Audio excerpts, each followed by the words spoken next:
welcome. Thanks to all of you that have joined us live or watching one of our recordings. We're so grateful that you're here, tuned in to the national broadcast, the only national broadcast for the nonprofit sector, the Nonprofit Show. And we have back with us today Jennifer Alleva, which is a CPA. She is a CPA and managing partner at Your Part-Time Controller. And Jennifer, you're going to talk to us about getting ready for the new year. And that new year we're talking about is 22. I cannot believe it. Around the corner.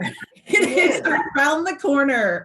And we have, a lot to share with you today. Thank you to Julia Patrick, CEO of the American Nonprofit Academy, for having this 2-week journey mapped out 2 years ago, and we're still going strong, and we are looking ourselves into next year. I'm Jarrett Ransom, your nonprofit nerd, and we are also so extremely grateful to have the support from our presenting sponsors, Your Part-Time Controller, and Jennifer being one of those. We are so grateful for these corporate sponsors, these investments in these episodes, and truly the sector at large, because these companies, these individuals, these leaders continue to demonstrate the investment into the sector at large. We are so grateful to have their continued support so we can have a conversation with Jennifer and so many others each and every weekday to talk about how you can prepare for 2022.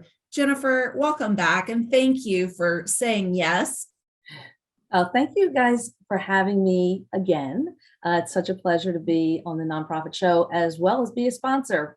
We are really happy to be part of the whole program that you're doing, and your whole mission to bring more information to nonprofits every single day that they need and can use. It's practical right away in their work.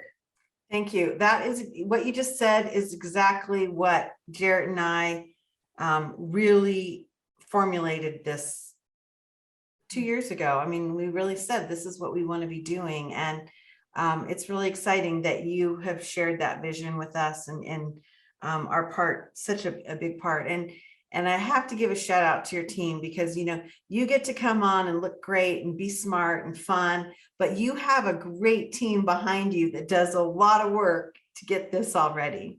We really do. We have an amazing team. Our marketing group, Erica Blair, I need to give Erica a shout out, and our strategic partnerships manager, Geraldine Dressler, who I know you guys know very well. Very You to all the great team members that we have at Your Part-Time Controller that have been guests and about various subjects that they are, certainly subject matter experts in. So yeah, it's been great. It's been a lot of fun.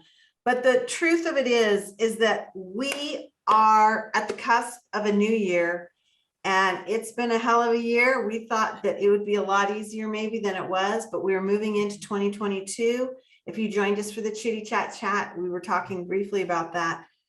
So we thought maybe we could ask you about the lessons. So it's what can we take and help us move forward in a positive and empowered way?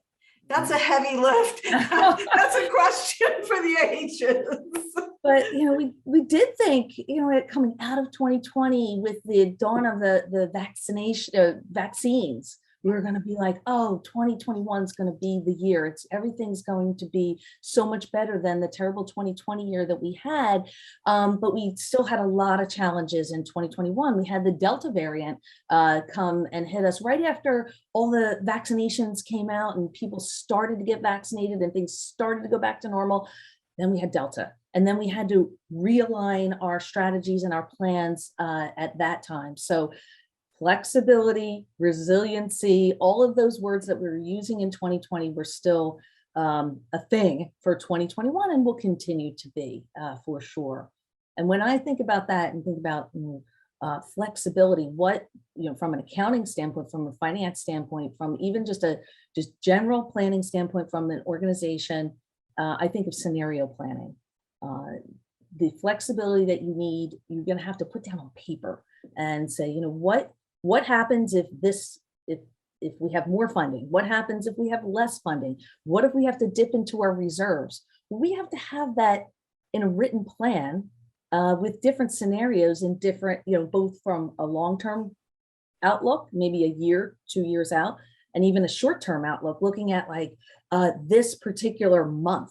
Are we going to have enough to make payroll because this funding source went down significantly in a very short term? So we always preach to our clients, have long-term and short-term plans that you can update regularly and communicate to your board and to your staff. Sure. And that helps you shift and helps you communicate any shifts in strategy that you might have to have along the way. Yeah. Jennifer, I was going to add that is such the reality. I have heard it all too often with organizations and CEOs saying, we really do need to look at this scenario planning. And I had shared with you, one of my clients has almost tripled in operating budget. They've really just seen an influx in financial resources, which has been wonderful. And I worry about the continued sustainability and scalability for this particular agency, and to have the opposite spectrum where literally 6 months prior, it was, are we going to make payroll? And that is truly the pendulum. It is swinging both directions pretty severe for so many organizations. Yeah. And I would say, this shifting strategy, you're going to have to shift your strategies, especially as it relates to revenue sources, because you might be, as you said, Jarek, we might be coming off of a year that we received a ton of pandemic related funding. Maybe we got PPP loans or ERC, the employee retention credit, or if we were a performing arts organization, got the shuttered venue grant. And now, and many organizations had a lot more donations because the general public said, oh, we really need to support these organizations more in this terrible crisis. And now we have to plan for, okay, we had all of this potentially extra funding, and now what do we do about that when that funding decreases? And some of our clients are looking really for different funding strategies, different funding sources, ways to raise money. We have this one client, they're called Ballet X. They are one of the premier ballets in the world, and they're actually here in Philadelphia near me. And they went to a subscription model of during the pandemic.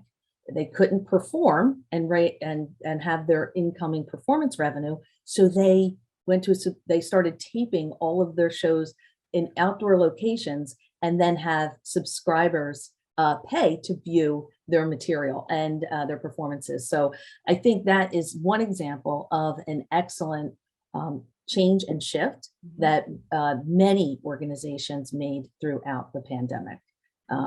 We've seen so much innovation, and I feel like it continues. And to have that unbridled creativity has really been awe-inspiring to watch. I'm curious, Jennifer, if you can tell us a little bit about what we might see on the horizon when it comes to new trends. And I'm curious how you and your national team have seen this. And, really as we are starting to wrap up, as I keep referring to it as the final miles of the marathon, Yeah. what do we look for the start line of next year? I look at things that are continually in the news that we have to really pay attention to. Certainly be prepared to change on a dime. We have Omicron as a potential risk for people right now, and that's going to affect. Are we coming? If we had plans to come back and bring people back into the office, are we going to be able to do that? Are we going to be able to have our in-person events that we had planned to have, or do we have to have some kind of hybrid mix of events? And that goes back to that flexibility that is not going to change in 2022. We're going to be able to have to turn on a dime for these changes and these new variants that might come up, unfortunately. Also inflation. We keep hearing about inflation, the Fed tightening that is pretty much in the cards. If you read any of the business pages or watch any of the business shows, that interest rates are going to rise. How is that going to affect your donors? Are they going to not have enough disposable income or have less disposable income to give? And how are we going to reach donors in that way? Foundations are going to have different investment strategies as it relates to inflation and also the Fed, changing in interest rates. And then the way nonprofits spend, we might have less money, or the prices may be going up for our rent and all the supplies, and certainly the big number, which is salaries. And we have to be prepared for that in the future. And that salary increase goes into the next big trend that's happening now, but that will continue in 2022, which I call instead of the great resignation, we're calling the great reevaluation. People have, looked at their work life during the pandemic and said, is this all worth it? It's what I'm doing meaningful and fulfilling? And also, with all of these of the available opportunities, there's just less people in the workforce.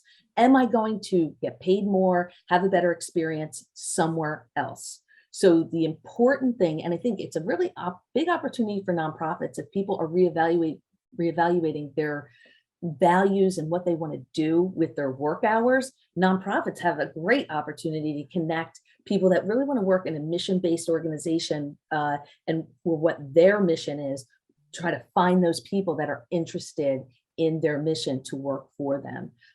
But really, we have to invest in people in 2022.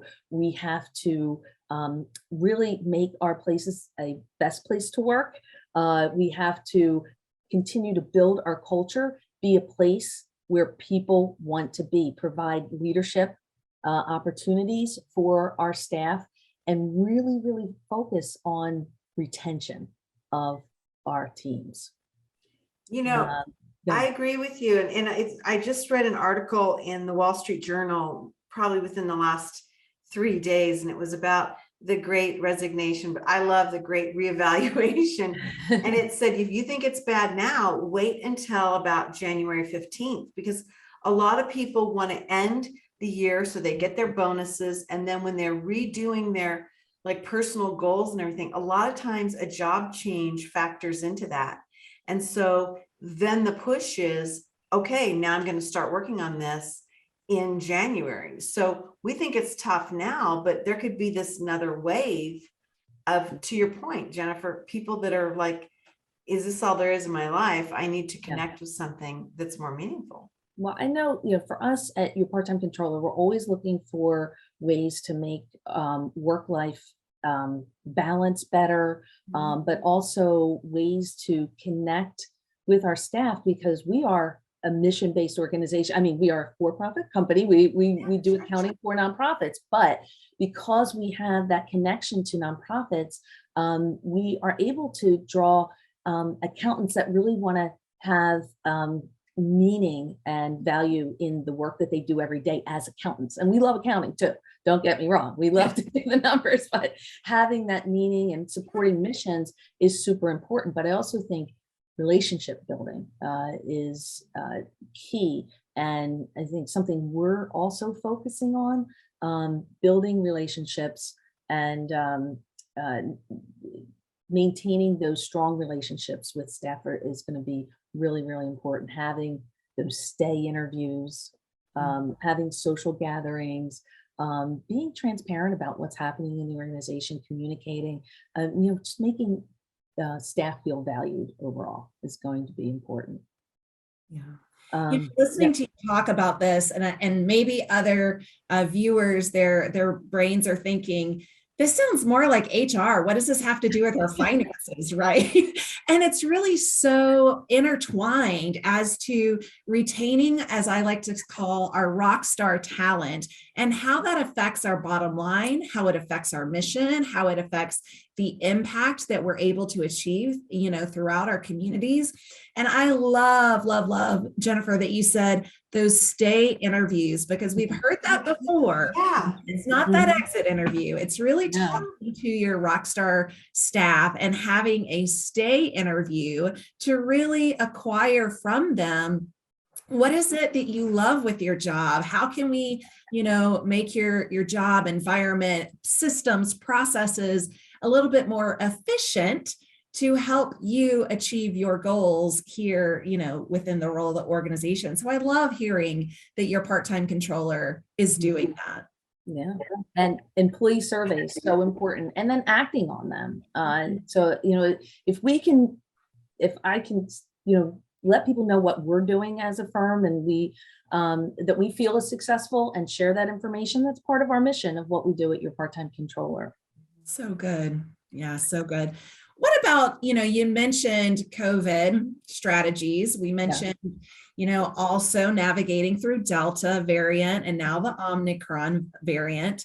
And so what are some of these continued COVID strategies that we might want to keep our finger on the pulse, because it's still very much a thought process as we move forward. And I'm thinking, 3 to 5 long-term, years, looking at these long-term goals, we still need to have this in our conversation. Yeah. So having all this continued uncertainty with COVID still lurking out there, I think, first and foremost, and, this is a financial, conversation, but it's also important to, think about what we're doing with our staff. Again, keeping them safe. Should we be together? Should we not? That's also going to affect your financial future too, because are we going to need space to bring our staff back? Are we going to need to send staff computers and technology to help them work from home better, especially if we're hiring new staff? That was definitely a trend in 2021. A lot of setting up of home offices that will continue to be in 2022, and still have to be flexible about it depending on the different variances. And that being prepared to change, having that plan B, having those scenarios. And then also continuing to go digital. All of your information should be easily accessible by those that need it. And we refer to that as our digital nervous system. All of the different systems that you have that will give you the important information that your organization and those in it need to run your business. And we are having, I'm going to pitch a webinar that we just did in November. And I think you guys are going to love the name. It was called Let's Get Digital. So, that song. Oh, yes.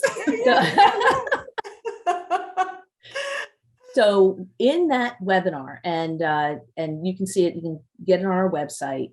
We talked all about, all the different electronic systems that are in play right now, including electronic or cloud-based accounting systems, electronic bill pay system, electronic expense reporting, electronic invoicing, and then how you can group all of that information from all of those various sources from your digital nervous system into dashboards and other summaries that are going to give you a bird's eye view of your key performance indicators and what you need to manage, those things that you need to manage on a regular, daily, weekly, monthly basis. And to get that information to all the key people in your organizations and your board that need to see it regularly. Yeah. Timely, relevant, all of the key performance indicators, the KPIs, so important. I'm curious, and this is definitely a curveball. I wanted to ask it. Uh-oh. Ask it with the new trends question, but it also, I think we have seen, due to COVID, due to a lot of the changes, an increase in giving by way of cryptocurrency. And I know for Giving Tuesday, there was a huge dollar amount raised through crypto. And again, I'm coupling these together because perhaps it's a new trend and perhaps it's a new trend because of COVID and part of these strategies of giving and reaching, givers in different markets. How has your part-time controller approached this topic? Yeah, it's a great question, and not necessarily a curveball, because we've been talking about it at your part-time controller for a while, and we've been, we're certainly not cryptocurrency experts. We don't necessarily endorse, investments in cryptocurrency. It's really still very speculative, but we're seeing more of a trend in donors giving cryptocurrency to nonprofits. And so our recommendation is that you have a cryptocurrency acceptance policy, just like you have any other gift acceptance policy. And our recommendation is that you divest immediately, just like you would divest in some stock, because it is speculative, and you want to make sure that you are not going to have to deal with the ups and downs of crypto. I mean, even Bitcoin this past week went, really down and then back up, and it's going to continue to be extremely volatile. So we have two organizations that organizations can look to get more information about gifts of cryptocurrency and how they can convert them into cash pretty quickly. Is the Giving Block and also every.org. So those are two orgs that are companies that we've been speaking to about how nonprofits can, and I'm sure there's many others out there, how nonprofits can convert that crypto into cash pretty quickly. We've had the Giving Block, one of the Giving Block founders on. Yeah. Okay. And I agree with you. I love that you started out with, you need to have a policy. Yes. I think that's absolutely stellar advice, because you're right. Get in, get out, just like you would stocks and bonds, real estate. I mean, you're not a holding company. Yes. No. Yeah. You're not a holding company. Yes. Yeah. You don't want to have that volatility in any kind of nonprofit's portfolio. Yeah. That would just be too risky for your donors' money, in our opinion. Well, thank you for addressing that, because that is something that's been, stirring around in my mind. Again, I know that I saw a huge increase of that, thanks to the Giving Block with cryptocurrency for Giving Tuesday. And I just feel it's here to stay at some level, and whether it's a trend or it's because of COVID, really considering that as part of our conversation, I think it's something, really important. You've given us so much to think about. And I know that many of us, again, Julie and I have talked about this before, we cannot believe that it is almost mid-December. And so talking about the end of the year, and again, that the finish line is near, but that start line for 22 is literally right around the corner. I mean, I can see it, right? I can see it. I would say, fundraising strategies too, we haven't had a chance to discuss, are going to be really important for nonprofits in 2022. Digitally based fundraising strategies, use of mobile phones for fundraising, use of QR codes, of artificial intelligence. All of those are going to be continued trends in 2022, because many nonprofits are already using, but many nonprofits are slow to adapt to these upcoming trends. So can I pitch another something from your part-time controller? So an upcoming Mission Business podcast with Kimberly O'Donnell. She's a vice president at Network for Good. And she talks all about these trends and how nonprofits can use digital sources, phones, AI, all of these new trends to raise more money. And she's a big proponent of all nonprofits getting on board to newer fundraising strategies. So. Good. Yeah, I think that's one of those things. I mean, Jarrett, in the very beginning of the nonprofit show, way back when, said, our sector's due for a major shakeup. We have not been forced to reconcile some of these new technologies that everybody else is doing. And so it's really going to impact how we work with our donors and obviously our clients as well, those who we serve. So I agree with you. I think this is an excellent time for us to reevaluate what's out there and what we can be doing, because it is the future. We're missing out. And those that are not going to jump on board are going to miss out. And we hope that we can help our clients and others and educate with, our podcast, our Mission Business podcast, our webinars about these trends and developments that nonprofits need to know, just like you guys do every single day. So I appreciate our partnership in that way. It's great. Hey, I've got another question. And this actually has come into one of our Ask and Answered episodes, and I'm going to put you in the hot seat. Okay. We've had this question before, and I'm wondering what your part-time controller is seeing, and that revolves around the issue of stipends or funding for people. And you mentioned it earlier, to have some sort of fund that helps them get their work from home space. Technology, pivoted to where they can work. Being that 2022 is still going to see us working from home and many people want to work from home, I'm wondering kind of like what it is you're seeing that maybe you could give us some guidelines on that. Definitely see a trend towards technology support or giving computers to staff members to work from home. I think it's really important from a cybersecurity standpoint as well, protecting your donor data and your staff data, that you're not just, staff aren't just using their regular home computers that their kids are using for homework and such. So having dedicated hardware for them. And then we're definitely seeing a trend of stipends, nonprofits and others, and we do it at Your Part-Time Controller, provide an annual stipend for those things that staff need for anything from home, be it paper, be it a new chair, new lighting. So I think it's definitely important for nonprofits to evaluate the importance of that, because that also can relate to the retention of your staff, making them happy and comfortable in the work that they do. And and not to take away just like the heavy mental toll that work from home and the whole pandemic has really weighed on everyone. So important to focus on that too. And just having the right materials for working is just one step in that right direction.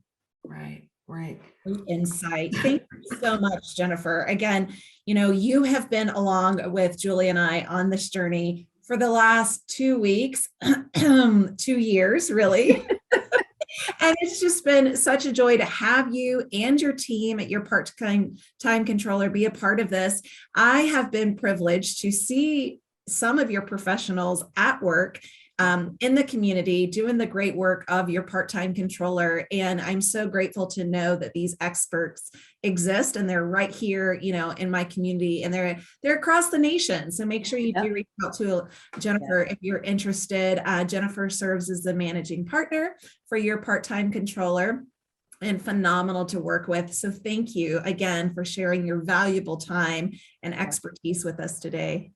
Absolutely my pleasure. It's always fun to be with both of you. So thanks. It's a lot of fun. And I think one of the things is you make things more concrete, less frightening, more structured. And I love how you're able to weave in things that impact finance and revenue and the process of accounting, but that really dovetail to all those other things like our donors, our clients, our staff, the HR components. And so that's what I think is really valuable when we get to talk to you, because it certainly is more holistic. And as Jarrett said, you've been part of our go-to team from the get-go. So we are very, very, very honored that you would share with us. Again, we want to thank all of our sponsors who are here with us day in and day out as we finish up this year strong, with a lot of exciting opportunities coming in the new year and probably some big challenges as well. the nonprofit sector does that best. So I think it's a great marriage. Hey, again, wow, Jarrett, lots to think about, lots of great ideas. Super, super exciting to have this discussion. Yeah, I took some notes and I know that I am going to watch this episode again because I am already seeing how this takes root into the next 12 months. So thank you. It's been great. Thanks to all of you that have joined us today, whether live or on a recording. You can see this episode many more times, as many times as you wish, as well as all of our other almost 450 episodes now. So again, thank you for joining us here today. Come back tomorrow. We have another wonderful show set up for you and everyone tomorrow. And we always end the show by asking you to please stay well so you can do well. Thanks so much, Jennifer.